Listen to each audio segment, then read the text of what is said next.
श्री लक्ष्मी नारायण मंदिर में मनाई गई निर्जला एकादशी। भगवान को अर्पित किए सुराही और हाथ का पंखा।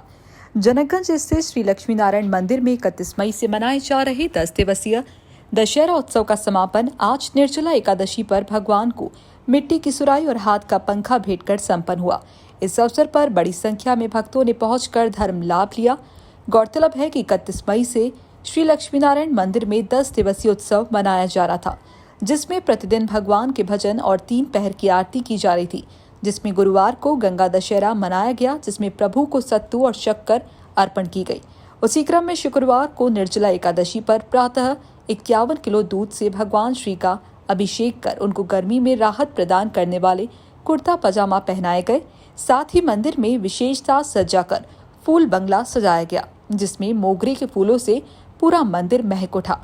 निर्जला एकादशी पर मंदिर आए भक्तों ने भगवान श्री को पानी से भरा मटका, सुराही और हाथ से हवा करने वाला बीजना और खरबूजा अर्पण कर निर्जला व्रत की कथा सुनाई। इस अवसर पर आज बड़ी संख्या में भक्तों की भीड़ मंदिर में देखने को मिली। इस अवसर पर भक्तों द्वारा सुराही के मटके के जल को भगवान के समक्ष रख बिजने से भगवान की हवा की गई और मंदिर में विशेष साज सज्जा के साथ भगवान की आरती की गई।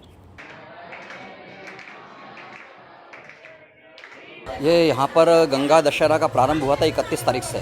तब से नित्य प्रति भगवान के भजन होते हैं और ठंडे का भोग दिन में 3 बार लगता है, दोपहर में, शाम को और रात्रि को। और आज निर्जला एकादशी है, कल गंगा दशहरा हुआ। गंगा दशहरा के दिन भगवान को सत्तू और शक्कर अर्पण की जाती है। आज निर्जला एकादशी के दिन प्रातःकाल भगवान का 51 किलो दूध से अभिषेक हुआ, भगवान का श्रृंगार किया गया। भगवान को गर्मी के अनुसार आज धोती और कुर्ता वस्त्र धारण किए गए और फूल बंगला भी लगाया गया है। तत्पश्चात भगवान भक्तों को दर्शन देने के लिए उपस्थित हुए और भक्तों ने उनके लिए पंखे, मटकी और फल अर्पण किए। भगवान से पंखे को हवा खिलाई जाती है, उसके बाद फिर भगवान को पंखा अर्पण किया जाता है। रात्रि में भी 12 बजे तक भगवान का भजन होगा। उसके बाद भक्त लोग जब निर्जल एकादशी का व्रत तोड़ेंगे, अपना जल ग्रहण करेंगे, तब तक भगवान के दर्शन होते रहेंगे। उसके बाद भगवान का शयन होगा। आज भगवान की निर्जला एकादशी के दिन भीमसेन ने निर्जल व्रत किया था। भीमसेन का ऐसा था कि भीमसेन बिना खाए रह नहीं सकता था। भगवान ने उससे कहा कि तुम्हें एक व्रत तो करना ही पड़ेगा। तो उसने कहा कि साल में एक बार मैं व्रत कर सकता हूँ। तो भीमसेन ने व्रत किया था, इसलिए इस एकादशी को भीमसेनी एकादशी भी कहा जाता है।